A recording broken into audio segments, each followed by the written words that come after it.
If A B C D are in GP show that, ये पूरी statement, ठीक है। अब कोई भी चीज अगर हमें जीपी में दे रखी है तो हम क्या कर सकते हैं, लेट कर लेते हैं हम लोग कि जो फर्स्ट टर्म है वो ए ही है, क्योंकि जब ये जीपी में है ए बी सी डी तो ऑब्वियसली हम फर्स्ट टर्म को ए लेट कर लेते हैं और हम कॉमन रेशियो को आर लेट कर लेते हैं। तो आपको कोई भी nth टर्म निकालनी है तो आप निकाल सकते हो ए आर की पावर n-1। अब हमें जीपी में दे रखा है कि ए बी सी और डी एक जीपी में है, देयरफॉर हम बोल सकते हैं ए फर्स्ट टर्म है, बी सेकंड, सी थर्ड, डी फोर्थ। तो ए की वैल्यू क्या होगी, ए ही होगी। बी की वैल्यू क्या होगी, ए आर होगी। सी की वैल्यू क्या होगी, ए आर स्क्वायर। और डी की वैल्यू क्या होगी, ए आर क्यू, राइट। अब जब हमें पता है टू शो में दे रखा है a square plus b square plus c square is equals to multiply by b square plus c square plus d square is equals to a B plus B C plus C D का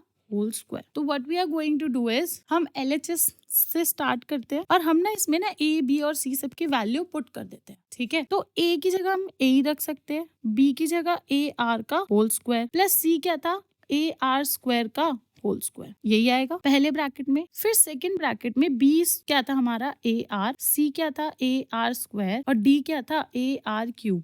इन सब का square है। अब आपको इसको solve करना है तो आप क्या करोगे, a square plus a square r square plus a square r की पावर 4, राइट। नेक्स्ट ब्रैकेट में क्या आएगा, a square r square plus a square r की power 4 plus a square r की पावर 6, यही आएगा। अब आप क्या करोगे, पहले वाले ब्रैकेट में से क्या कॉमन निकाल सकते हो, a square 1 plus are square plus are की पावर 4। सेकेंड ब्रैकेट में से क्या कॉमन निकाल सकते हो, ए स्क्वायर और आर स्क्वायर। तो आपके पास क्या आएगा, 1 plus are square plus are की पावर 4। जब आपको पता है कि दोनों सेम ब्रैकेट है तो इसका होल स्क्वायर लिख सकते हो और आप बाकी जो दे रखा है ए की पावर 4 और आर स्क्वायर, क्योंकि जब बेस सेम होते हैं तो पावर ऐड हो जाता है, गॉट इट। और आप ब्रैकेट में लिख सकते हो 1 plus are square plus are की पावर 4 का होल स्क्वायर, गॉट इट। अब इसको LHS को भी फिलहाल के लिए यहीं छोड़ देते हैं। अब हम RHS लेते हैं और आपको क्वेश्चन में दे रखा है A B plus B C plus C D का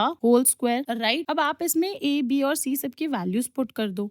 तो ए की तो ए ही है, बी की क्या है, A R plus A R into A R square, right. A R into A R square plus A R square into A R cube, इसका हमें निकालना है होल स्क्वायर। तो आपके पास आएगा ए स्क्वायर आर प्लस ए 2 है और आर 3 है प्लस ए 2 है और आर 5 है, इसका हमें होल स्क्वायर निकालना। अब आप एक बात बताओ, इन सब में कॉमन क्या आ रहा है, ए स्क्वायर और आर कॉमन है, तो आपके पास क्या बचेगा, 1 plus are square plus r cube, इसका क्या करना है, होल स्क्वायर। आप होल स्क्वायर भी अलग अलग लिख लो, ए स्क्वायर आर का होल स्क्वायर और 1 plus are square plus r cube का होल स्क्वायर। तो हमें क्या करना है, a की पावर 4 और r की पावर 2 होल स्क्वायर खोल दिया और इसका होल स्क्वायर मत खोलना, क्योंकि हमने जब LHS करा था तो हमने उसका भी नहीं खोला था और वो भी ऐसा ही दिखता था। आप देखो इसका हमारा वैल्यू आ रहा है ये, ठीक है, RHS की, और LHS की वैल्यू हमारी आ रही है ये।